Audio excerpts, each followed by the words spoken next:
Berkaca bertanya, apa ku buat salah? Kalaupun iya, apa? Halo, perkenalkan nama saya Nadia Firdausi. Halo, perkenalkan nama saya Melia Musaadah. Kenalkan, nama saya Mazalina Sansia Aulia Zahra. Assalamualaikum warahmatullahi wabarakatuh. Di sini kami dari kelompok 3 ingin membahas tentang tafsir ayat larangan monopoli. Monopoli merupakan praktik ekonomi yang terjadi ketika satu pihak atau sekelompok kecil menguasai pasar atau komoditas tertentu secara mutlak, sehingga menimbulkan ketidakadilan bagi pihak lain.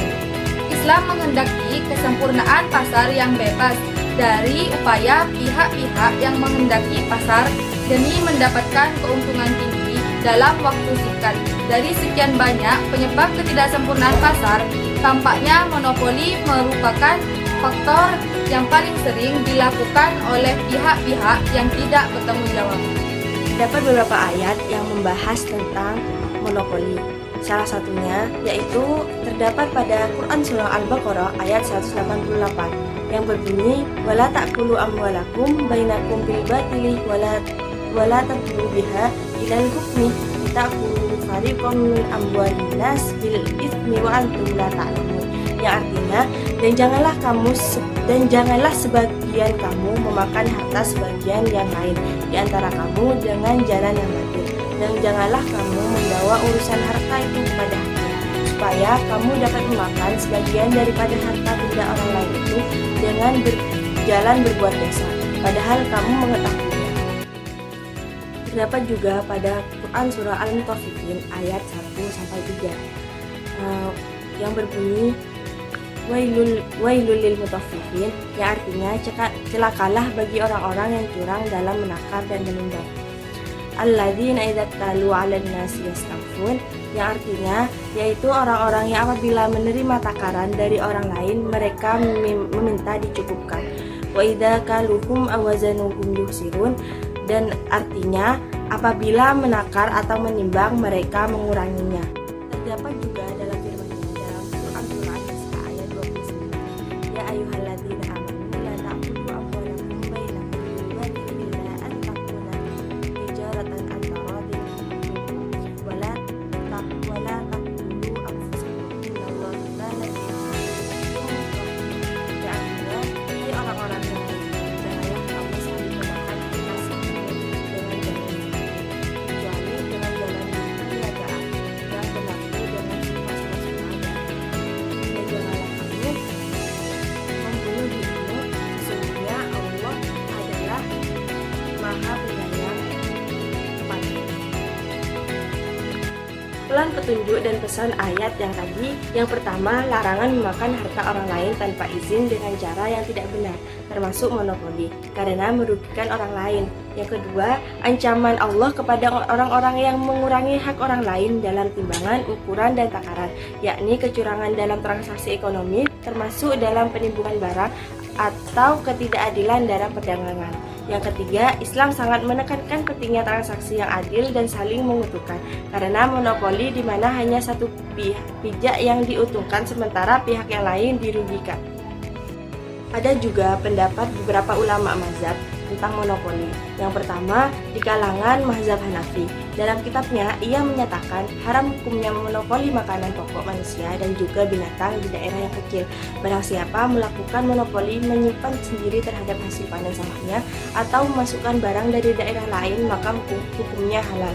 Yang kedua, dari kalangan mazhab Malikiyah. Dalam kitabnya, ia menyatakan sesungguhnya iktikar adalah proses penyimpanan barang perdagangan dan mencari keuntungan dengan memainkan pasar. Adapun menyimpan makanan pokok untuk kepentingan pribadi tidak termasuk dalam kategori pembahasan ihtikar. Yang ketiga, di kalangan mazhab Hanafiyah, Al-Azhar memberikan definisi ihtikar dengan ihtikar dapat digambarkan dengan seseorang membeli suatu barang di waktu harga naik, lantas ia tidak menjual kembali, namun ia menahan agar profit yang didapatkan bisa lebih banyak. Ada 3 kandungan hukum yang berkaitan dengan monopoli. Yang pertama, Monopoli merupakan bentuk kezaliman karena menahan hak pembeli untuk mendapatkan barang yang dibutuhkan. 2. Monopoli dilarang dalam Islam karena merugikan banyak pihak baik dari konsumen maupun produsen. 3. Iktikar monopoli secara mutlak hukumnya haram, baik barangnya berupa bahan makanan atau pokok. Mempelajari larangan monopoli dalam Islam memberikan banyak hikmah dan pelajaran yang penting, baik bagi individu maupun masyarakat.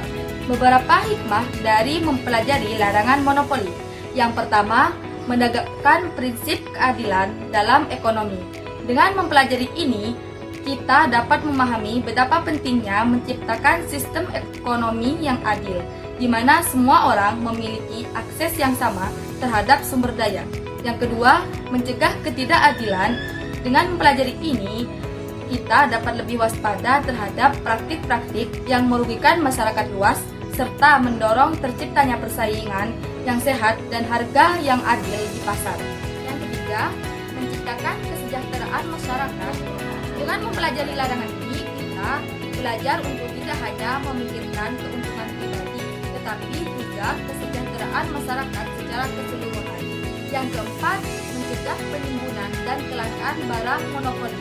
Dengan mempelajari larangan monopoli, dapat mendorong kita untuk menghindari praktik-praktik tersebut dan menjaga keseimbangan distribusi barang di masyarakat.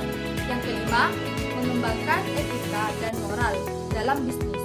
Sangat memperhatikan etika dan moral dalam bisnis. Dengan mempelajari larangan ini, kita diajarkan untuk menjalankan bisnis secara etis, tidak hanya mencari keuntungan, tetapi juga menjaga keadilan dan kebaikan bersama.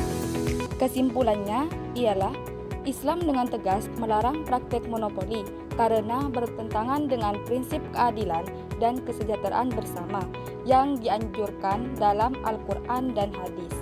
Oleh karena itu, umat Islam diharapkan untuk senantiasa menjaga keadilan dalam setiap aspek kehidupan termasuk dalam kegiatan ekonomi serta menjauhi segala bentuk praktek monopoli yang dapat merugikan masyarakat luas.